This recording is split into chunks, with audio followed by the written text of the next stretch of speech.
আসসালামু আলাইকুম সবাইকে। আশা করি আপনারা সবাই ভালো আছেন, আমরাও ভালো আছি। আজকে আমি তৈরি করব চিজি পাস্তা। এই রেসিপিটি আশা করি আপনাদের ভালো লাগবে। তো চলুন আমরা রেসিপিতে চলে যাই। চিজি পাস্তা তৈরি করার জন্য আমাদের প্রথমেই যেটা করতে হবে সেটা হচ্ছে পাস্তাটাকে সিদ্ধ করে নিতে হবে। সেজন্য আমি একটা কড়াইয়ের মধ্যে গরম পানিতে দিয়ে দিয়েছি স্বাদ অনুযায়ী লবণ, পরিমাণ মতন তেল। পানিটা কিন্তু একদম সম্পূর্ণ ফুটন্ত পানি হবে না, আবার ফুটন্ত পানি থেকে একটু কম হবে আর কি। মানে পানিটা ফুটবে এরকম পর্যায়ে আমি হচ্ছে আপনার পাস্তা দিয়ে দিয়েছি। আপনারা যে কোনো ব্র্যান্ডের পাস্তা ইউজ করতে পারেন আপনাদের পছন্দ অনুযায়ী।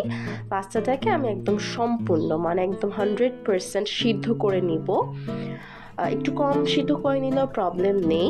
তারপরে পাস্তাটা সিদ্ধ হয়ে যাওয়ার পর আমি একটা স্ট্রেইনারে পাস্তাটাকে নিয়ে নিয়েছি। এবার ঠান্ডা পানি দিয়ে খুব ভালো মতো পাস্তাটাকে ধুয়ে একটা সাইডে রেখে দিচ্ছি।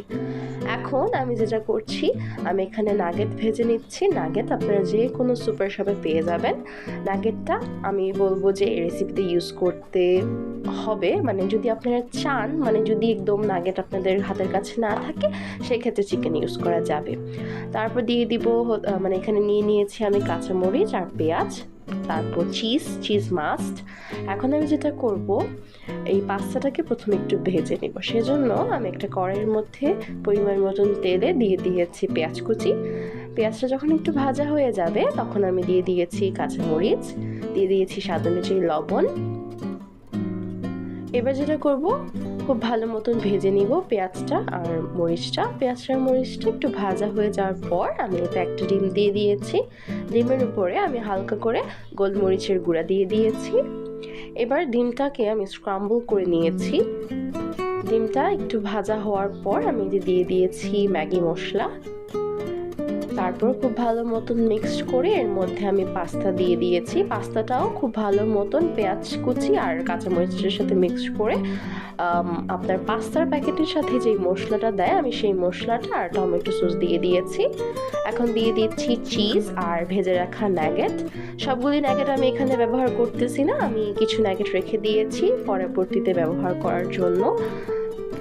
পাস্তাটা আমার ভেজে নেওয়া হয়ে গিয়েছে। এখন আমি যেটা করতেছি, সব কটা পাস্তাকে অন্য একটা ফ্রাই প্যানে আমি স্প্রেড করে দিচ্ছি। আমি বেক করব, চুলাতেই আমি বেক করব। যদি আপনাদের বাসায় ওভেন থাকে সেক্ষেত্রে ওভেনেও বেক করতে পারবেন। উপরে আমি স্প্রেড করে দিয়েছি নাগেট, কাঁচামরিচ আর টমেটো সস। আর যেটা একদম মাস্ট সেটা হচ্ছে চিজ। আমি এখানে মোজারেলা চিজ ইউজ করতেছি, আপনারা চাইলে যে কোনো ব্র্যান্ডের যে কোনো চিজ ইউজ করতে পারেন। চিজটা হচ্ছে আপনাদের পছন্দ অনুযায়ী ইউজ করবেন। দেন চিজের উপরে আরেকটু টমেটো সস স্প্রেড করে দিয়ে আমি চুলার উপরে প্রায় 10 মিনিটের মতন এটাকে বেক করব। তারপর আমি দিয়ে দিচ্ছি অরিগানোটা দিলে খুব ভালো সুন্দর একটা স্মেল আসবে। তারপর আমি আবারও 10 মিনিটের মতন বেক করে নিয়েছি।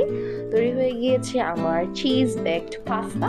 আপনি চাইলে ওভেনেও বেকড করতে পারেন, আমি আগেও বলেছি আবারও বলে দিচ্ছি। আর চুলায় বেকড করলে অবশ্যই কিন্তু ফ্রাই প্যানটার নিচে একটা তাওয়া বা কিছু একটা দিয়ে নেবেন যাতে ডিরেক্ট আঁচটা না লাগে।